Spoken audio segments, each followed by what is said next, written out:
Look at that! It's so beautiful. Hi everyone, this is RG of AstigVegan, and today I'm going to show you a vegan version of paella that's derived from the Spanish paella. And yes, just like you guessed, it is an influence from Spain because we've been colonized for hundreds of years, and therefore we got a lot of influence, not just in culture but in food, from the Spanish. Here in the Philippines, we usually serve at big parties, weddings, birthdays, fiestas, stuff like that. But this vegan version you can easily make at home. It's not as complicated. It's actually simpler to make than the regular version. It would be nice to have a paella pan, but you don't have to. All you need is just a regular pan, and then we're gonna just pour some good olive oil. If you don't have good extra virgin olive oil, you can just use the cooking oil you have. And then we're gonna put our onions. This is about 2 medium red onions,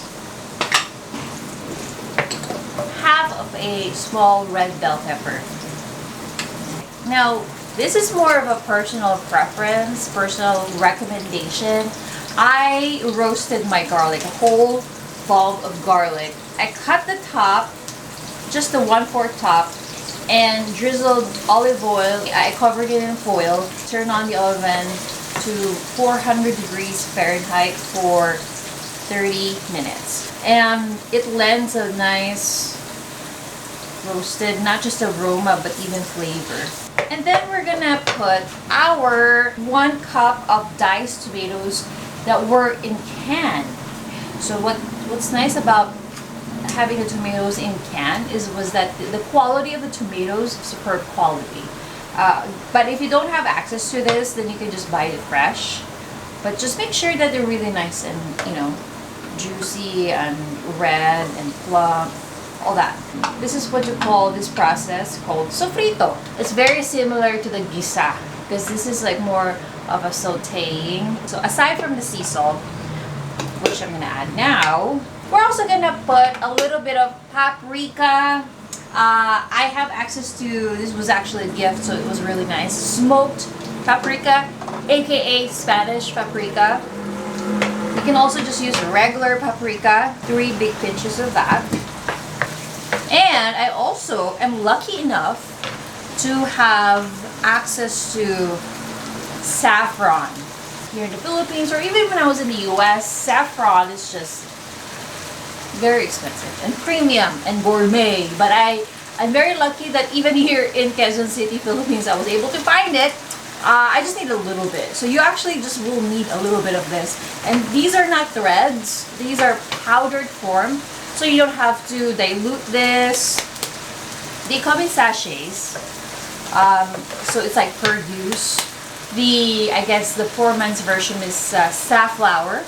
It's also called in Tagalog kasuba. If you don't have access to saffron, and you don't want to use safflower because, like I said, it's just really more for color than for flavor, then Filipinos also just put a couple of pinches of turmeric powder. So this is strong turmeric. That's why I'm adding just 2 pinches. Oh yeah. So I added both, and it was really nice and flavorful. Put a sprig of rosemary, actually 2 sprigs of rosemary. This is the traditional herb that is used in this recipe. By all means, you can use thyme, you can use dried rosemary, and you can use other, like I said, other herbs as well. You can even use green onions because it's more prevalent and common here in Asia. The foundation of the paella is ready. We're gonna add our rice. I'm gonna use short grain rice, and the original Spanish paella uses bomba rice, la bomba rice, and it's basically a Spanish rice grain. Granted, I'm sure you can also use find La Bomba online. If you still cannot find Japanese short grain rice or La Bomba rice, or if you're just really tight on budget, then you can use whatever rice you have. In fact, in Pampanga, region of the Philippines, they have their own version of paella called bringhe, cooked in malagkit or glutinous rice or sticky rice. There's also Paella Valenciana, which is actually an Ilonggo dish from Iloilo. If you're creating a vegan version, actually the broth is probably the most important. This is mushroom broth. I learned this from my friend. Shout out to Chef Diane. The ratio should be 1 cup rice, 2 cups liquid. I'm gonna let this cook for about 20 minutes so that the rice grains will fully absorb the liquid and the seasoning, and you do not want to cover this. While we are waiting for our rice to cook, we are gonna make delicious toppings for this. I'm sure you have seen them before with scallops using trumpet mushrooms. And then I'm gonna add the vegan sausages. If you like clams in your paella, I suggest the vegan version to use straw mushroom. And once they're nicely fried, turn off the heat and set it aside. And then we'll go back to our main character of the dish, and that is the rice. So the rice is cooking really well. As you can see, it's drying up just fine. And you can see the bubbles around. And we want that because we want to develop what you call sokarat. And basically, it's in Tagalog what we call tutong. And it may not be as romantic sounding as sokarat, but basically it's the for those who don't understand both, it means it's the crusty part of the rice. So that's what we're trying to develop as well, is the crusty, toasty part around and on the bottom of our paella dish. I'm just gonna add them on top now, and the vegan sausages. Just randomly add them there. The paella already looks happier, livelier, more festive. The green peas there. Yep. A beautiful burst of green. Then we're gonna add some red bell pepper as well, all over. Can be however shape you'd like, but I chose the strips. There. This is so not traditional. I'm gonna add some nori seaweed. Then I'm gonna just cut out using kitchen shears. And just distribute all over here.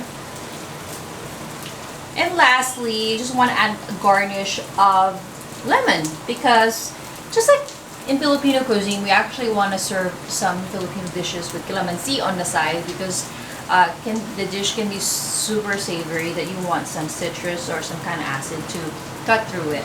Well, in paella, it's usually lemon, so we just add them. It adds a nice pop of yellow.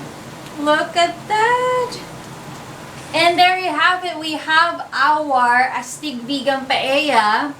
And this is a cross between the Spanish paella and the Filipino paella, and with some personal touch as well. And as you can see, you know, it's very straightforward. As long as you have those key takeaways, you'll have yourself some festive paella that's vegan, that you can share with non-vegan family and friends, that's festive, that is just lively and even cheerful. My name once again is RG of AstigVegan, and I hope that if you end up liking this video, that you also hit the thumbs up and the subscribe and the notification bell, so that you can get notified whenever there's a new recipe.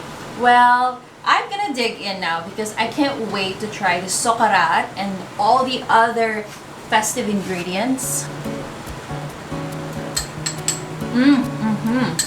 Oh wow. The sofrito, the foundation with the vegan broth and the rosemary and the herbs and all the other seasoning. Wow, it's just an explosion of flavor. So, kain na, let's eat.